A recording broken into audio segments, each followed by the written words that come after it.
کیا عورت اپنے مخصوص ایام میں قرآن کو چھو سکتی ہے یا پڑھ سکتی ہے؟ یہ بدقسمتی کے ساتھ یہ ایشو اس دور میں یعنی جو اٹھایا ہے نا، وہ اہل حدیث مکتبہ فکر کی طرف سے اس کو زیادہ مسئلہ بنایا گیا اس دور میں. وہ بھی پہلے کے اہل حدیثوں کی میں بات نہیں کرتا، اور نہ ہی میں آج کے بھی سارے اہل حدیثوں کی بات کرتا ہوں. شیخ زبیر زئی رحمہ اللہ تعالی المتوفی 1435 ہجری بمطابق 10 نومبر 2013 انہوں نے علمی و تحقیقی جو ان کے فتاوی ہے نا، فتاوی علمیہ، اس کی پہلی جلد کے اندر اس مسئلے کو ایڈریس کیا، لیکن ڈیٹیل سے نہیں کیا، بس تھوڑا بہت کیا ہے. وہ اتنا ہی کافی ہے کہ اہل حدیث کو یہ پتہ چل جائے کہ ان کے اندر بھی ایک بندہ ہے جو یہ چیز مانتا ہے کہ حیض والی عورت نہ قرآن پڑھ سکتی ہے نہ چھو سکتی ہے. یہ زیادہ مسئلہ اٹھایا ہے ڈاکٹر فرحت ہاشمی نے. اللہ تعالیٰ ان کے نیک کاموں کا ان کو اجر دے، اور بڑا کام کیا انہوں نے. میں یعنی پرسنلی ان کو ون وومن آرمی سمجھتا ہوں. اکیلی عورت نے اتنا کام کیا ہے کہ وہ ہزاروں مرد نہیں کر سکتے قرآن کی خدمت کے حوالے سے. لیکن بہرحال جہاں پہ غلطی ہے وہ ہماری مجبوری ہے، اور انہی چند ایک باتوں کی وجہ سے پھر دیوبند کے کچھ علماء نے بھی ان کے خلاف کتابیں بھی لکھی، گرفت بھی کی کہ یہ عورتوں کو جو ہے وہ اس طرف لگا رہی ہیں، یہ کر رہی ہیں، وہ کر رہی ہیں. تو اب اس میں صرف دیوبندی اہل حدیث اختلاف نہیں دیکھنا چاہیے، یہ دیکھنا چاہیے واقعی کوئی جینون بات کر رہا ہے. یہاں پہ بھی یعنی اہل حدیث بھی وہ دیکھتے ہیں کہ چونکہ فلاں دیوبندی ہے اس لیے انہوں نے ہمارے خلاف کلپ چڑھا دی ہے. ایسا نہیں ہونا چاہیے. جب آپ کو اپنے بندوں کی بات بتا دیتے ہیں تو آپ کہتے ہیں نہیں یہ ہے تو ہمارے، لیکن اس معاملے میں یہ تفرد ہے. اور کیا کریے یار، پھر یہی کر سکتے ہیں نا کہ تھوڑے اپنے مولوی سے تمہیں گل دس دئیے اور دلائل بھی بتا دیں. تو یہ ڈاکٹر فرحت ہاشمی کا موقف غلط ہے، یا جن اہل حدیث علماء کا بھی ہے غلط ہے. حائضہ عورت نہ قرآن کو ہاتھ لگا سکتی ہے اور نہ چھو سکتی ہے جو اپنے وہ مخصوص ایام گزار رہی ہے. میں ظاہر ہے کہ اب وہ بٹوین دا ورڈز ہی گفتگو کر رہا ہوں گا، کیونکہ ہماری ویڈیوز جو ہیں وہ غیر شادی شدہ لوگوں نے بھی دیکھنی ہوتی ہیں، ہر طرح کے لوگوں نے. تو میں یعنی کوشش کرتا ہوں ذرا کنٹرول الفاظ کے ساتھ. ایک ہی میرا لیکچر ہے جو یعنی سیکس سے ریلیٹڈ ہے، مسئلہ 155، اس کے بھی 2 کلپ ہی ہیں.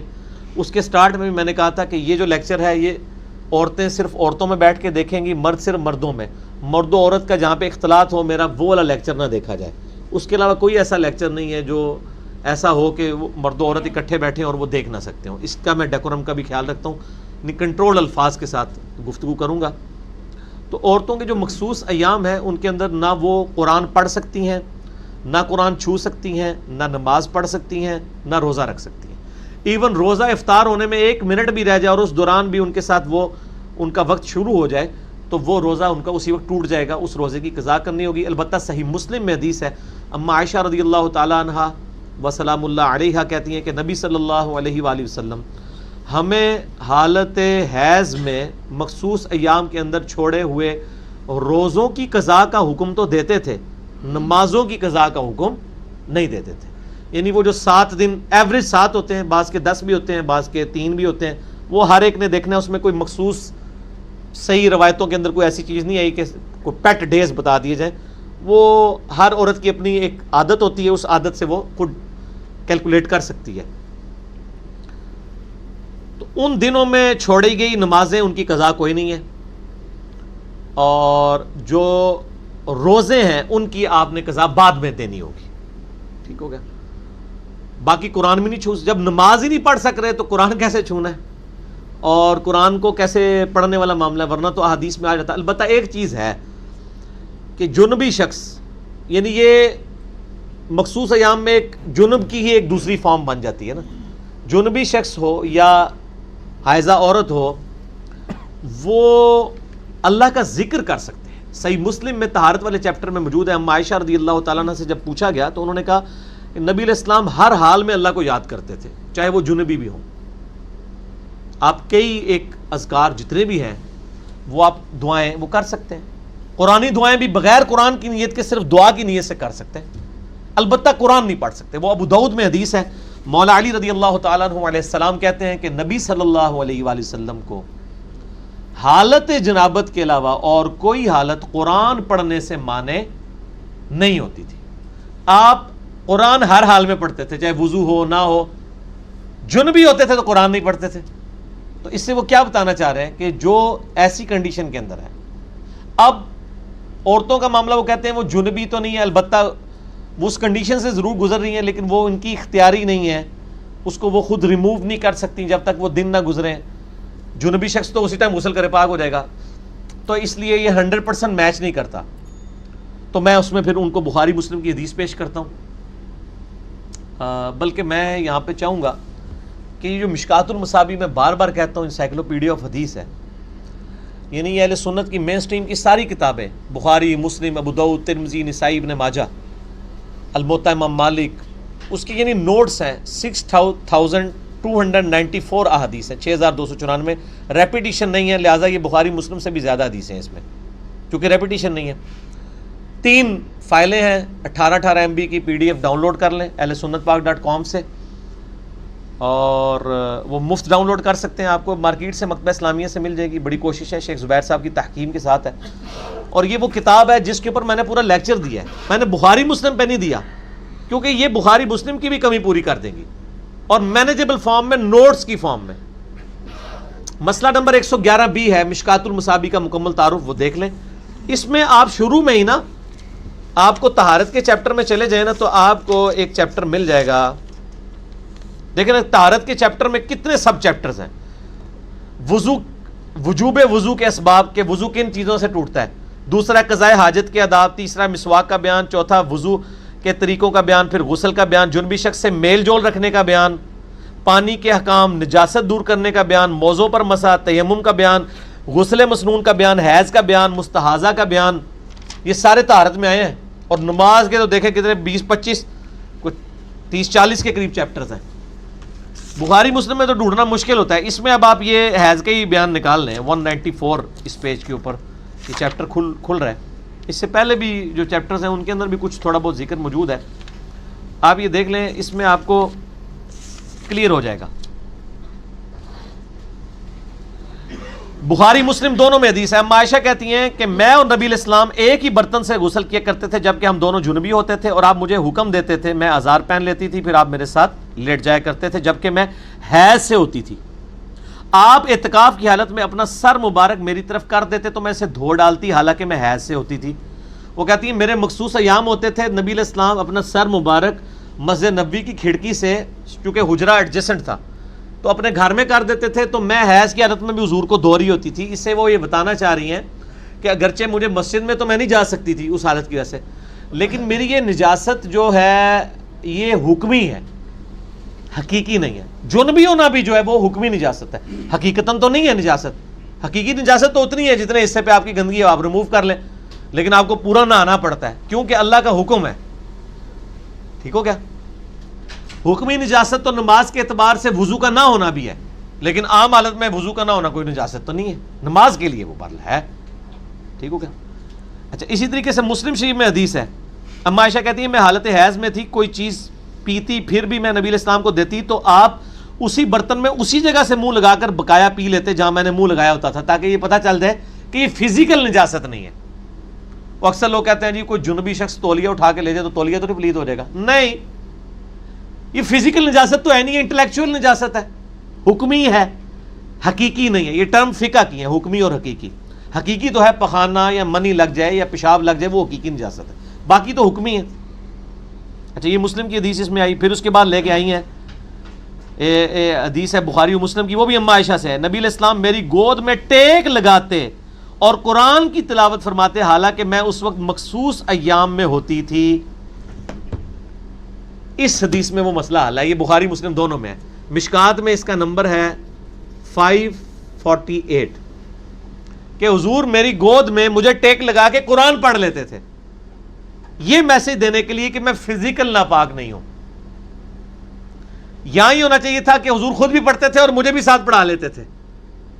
تو امپلائڈ ہے وہ. دیکھیں اتنی باریکیاں وہ روایت کر رہی ہیں، کہیں یہ نہیں کہہ رہی کہ میں خود پڑھ لیتی تھی. یہ انڈرسٹوڈ تھا. اور میں کہتا ہوں یہ اجماع ہے کہ حائضہ عورت قرآن نہیں پڑھ سکتی، جس طرح نماز نہیں پڑھ سکتی، روزہ نہیں رکھ سکتی.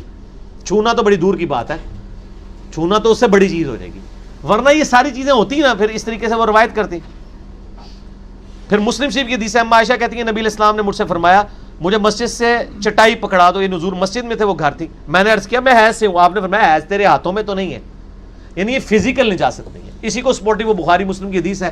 حضرت ابو ہریرہ کہتے ہیں ایک دن میں گھر سے باہر نکلا، نبی علیہ السلام بھی تھے، میں ان کے ساتھ چہل قدمی شروع کر دی، آپ مجھ سے گفتگو کرنی شروع کر دی، اور کہتے ہیں میں جنبی تھا. کہتے ہیں باتیں کرتے کرتے میں چپ کر کے پیچھے کھسکا چلا گیا نبی علیہ السلام کو بتائے بغیر، غسل کیا، جلدی سے واپس آیا.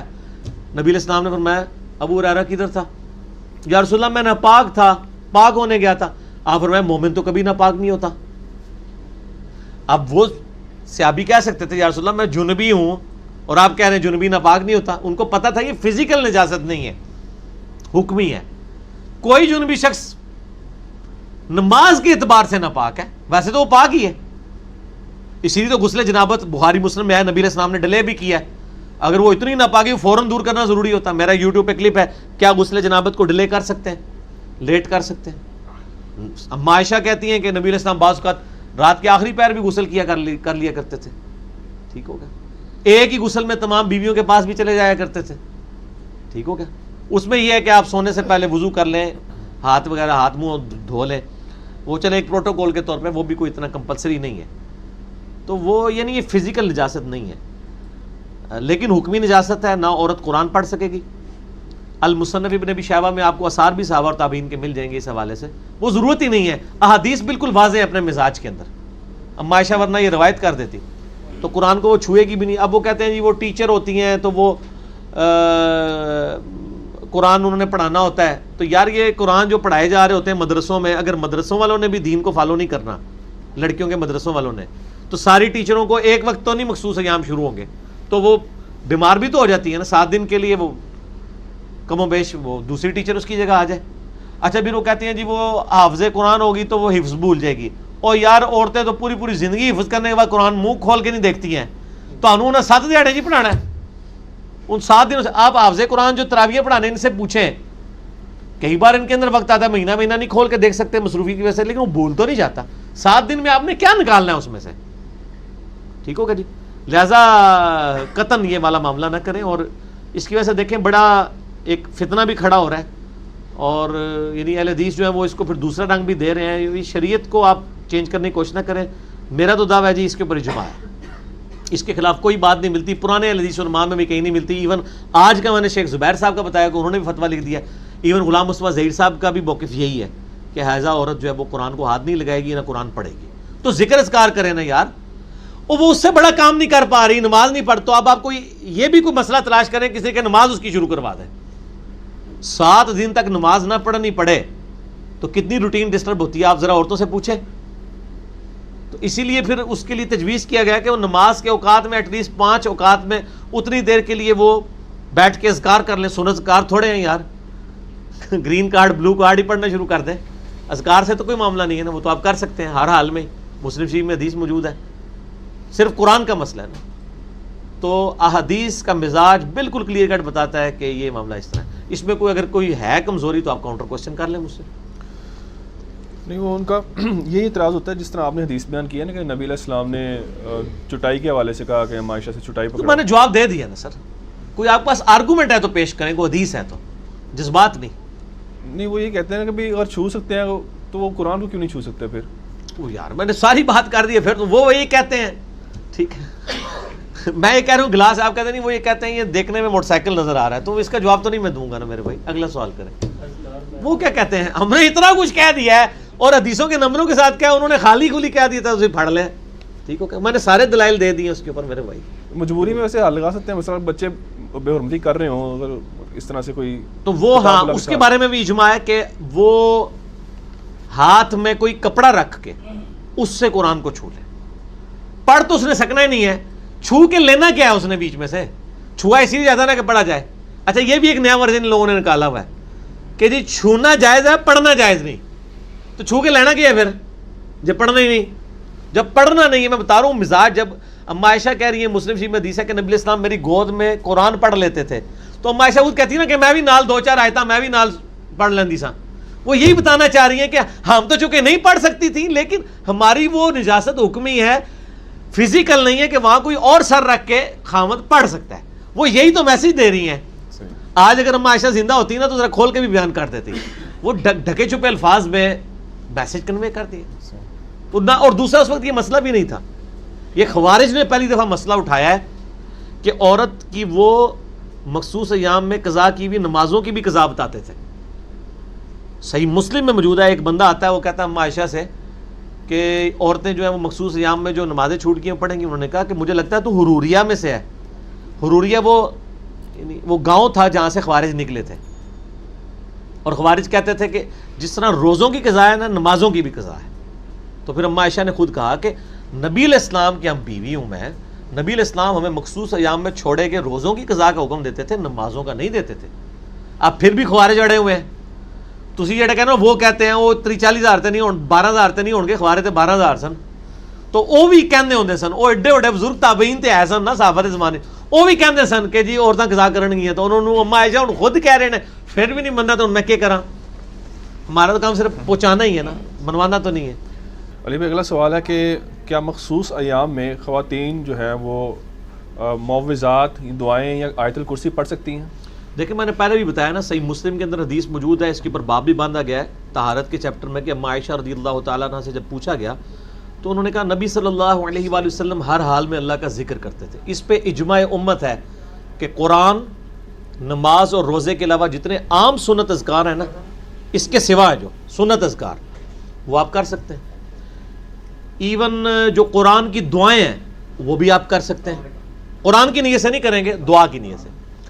اور فقہ حنفی میں تو یہاں تک مسئلہ ہے اور میں اس کو انڈورس کرتا ہوں کہ ایون جو معوذات ہیں, قل اعوذ برب الفلق, قل اعوذ برب الناس, معوذتین, وہ کہتے ہیں کہ آپ ان کو دعاؤں کی نیت سے, قرآن کی نیت سے نہیں, دعا کی نیت سے کر سکتے ہیں. وہ کیسے؟ وہ کہتے ہیں کہ آپ قل کا لفظ ہٹا دیں, اس سے آپ دعا کریں اعوذ برب الفلق, میں پناہ میں آتا ہوں آسمان کے رب کی, ٹھیک ہے, من شر ما خلق, ہر اس چیز کی برائی سے جو اس نے پیدا کی. اس طریقے سے اعوذ برب الناس, مالک الناس کر سکتے ہیں. آیت الکرسی بھی جو ہے نا وہ بھی کہتے ہیں کہ آپ قرآن کی نیت سے نہیں, اللہ کی حمد کی نیت سے پڑھ سکتے ہیں. سورہ الحشر کی آخری 3 آیات اللہ کی صفات اور ناموں کی نیت سے پڑھیں, قرآن کی نیت سے نہیں. باقی اگر کوئی کہ نہیں ہے تو وہ قرآن ہی ہے, تو میرے بھائی وہ تو باقی سنت اذکار بھی تو قرآن کے کہیں نہ کہیں سے ٹکڑے ہیں ہی ہیں نا. سبحان اللہ بھی تو قرآن کا لفظ ہی ہے, الحمدللہ بھی تو قرآن کا لفظ ہے, لا الہ الا اللہ بھی قرآن کا لفظ ہے. پڑھنے والے کی نیت ربنا آتنا فی الدنیا حسنہ وفی الآخرۃ حسنہ وقنا عذاب النار, قرآن میں بھی ہے, حدیث میں بھی ہے. اور میں آپ کو بتاؤں عرب کے لوگ جب سے قرآن نازل ہوا نا, وہ ماشاءاللہ قرآن سے ان کا ایسا شغف تھا کہ وہ قرآن کی آیات کو ہی اپنی کامن گفتگو میں بھی استعمال کرتے تھے. آپ جنگ یرموک کا جو کلپ انہوں نے فلمایا نا عمر سیریز کے اندر, تو سیدنا عمر کا انہوں نے دکھایا کہ وہ بازار میں چیک کر رہے ہیں کوئی ملاوٹ تو نہیں کر رہا. اسی دوران ابو عبیدہ بن جراح کا ایک قاصد آتا ہے اور دور سے ہی کہتا ہے بشرا یا امیر المؤمنین, بشرا, خوشخبری ہوا ہے امیر المومنین, نصر من اللہ وفتح عظیم, الیرموک الیرموک. اب قرآن کی آیت تو یہ نہیں ہے, قرآن کی تو آیت ہے نصر من اللہ وفتح قریب. انہوں نے کیا پڑھا نصر من اللہ وفتح عظیم, کیونکہ فتح ہو چکی تھی. قرآن کے آپ الفاظ کامن زبان میں بھی استعمال کر سکتے ہیں, اپنے محاورتاً, عربی ابھی بھی کرتے ہیں, تھوڑا سا اس کو چینج کر کے نا تو اس کو یوز کر لیتے ہیں. ظاہر عربی کی ڈکشنری بک بھی ہے نا, یہ ایک ڈکشنری تو خیر بعد میں بنی ہے, قرآن کو دیکھ کے ڈکشنری بنائی گئی ہے. قرآن تو ڈکشنری سے سپیریئر ہے. ڈکشنری تو دوسرے لوگوں کے لیے ہوتی ہے جو نہ جانتے ہوں وہ زبان, جو اہل زبان ہے ان کو تو ڈکشنری کی ضرورت نہیں ہوتی. تو اس طرح کے اذکار آپ کر سکتے ہیں, کوئی مسئلہ نہیں ہے اس کے اندر. تو المعوذات کے اندر جو سورہ اخلاص ہے وہ بھی شامل کر سکتے ہیں؟ جی وہ تو ہے ہی اعلان توحید ہے. وہ تو ہماری ابو داؤد میں حدیث نہیں ہے کہ نبی علیہ السلام نے فرمایا جو شخص ان کلمات کے ساتھ اللہ کی طرف متوجہ ہوتا ہے تو یہ اسماء اعظم ہے. اللہم انی اسألک بانک انت اللہ لا الہ الا انت الاحد الصمد الذی لم یلد ولم یولد ولم یکن لہ کفوا احد. تو یہ تو حدیث کے اندر بھی الفاظ آ گئے نا. تو قل کے بغیر پڑھ لینا اللہ احد اللہ الصمد. اچھا میں آپ سے پوچھتا ہوں, قرآن کو تو چھوڑیں, کیا جنبی شخص یہ کہہ سکتا ہے اللہ ایک ہے, وہ یکتا ہے, نہ اس کا کوئی باپ ہے, اور یہ تو ہمارا دن رات راگلا اپنا ہے، ہم نے یہ توحید کی دعوت ہے. ٹھیک ہو گیا. تو جو صفاتی چیزیں ہیں، یہ ساری چیزیں ہیں، تو وہ اس اعتبار سے. باقی وہ اسپیسیفکلی تلاوت والا جب آپ کام کریں گے نا کہ آپ 100% اس کو کاپی کریں گے. ویسے ابن عباس سے شیخ زبیر صاحب نے بھی نقل کیا ہے علمی فتاوی علمیہ میں کہ ابن عباس سے قول مصنف ابن ابی شیبہ میں سنن کبریٰ البیہقی میں موجود ہے کہ 1 یا 2 آیات اگر قرآن کی ہوں تو وہ جنبی اور حیضہ عورت تلاوت کر سکتے ہیں. اس سے زیادہ نہ کریں، وہ پھر روٹین والا معاملہ بن جائے گا. ہم تو کہتے ہیں دعاؤں کو کریں، اور وہ والے باقی یہ ہے کہ قرآن کو نہ ہاتھ لگائیں، نہ قرآن کی تلاوت کریں اور اذکار کریں. ٹھیک ہو گیا.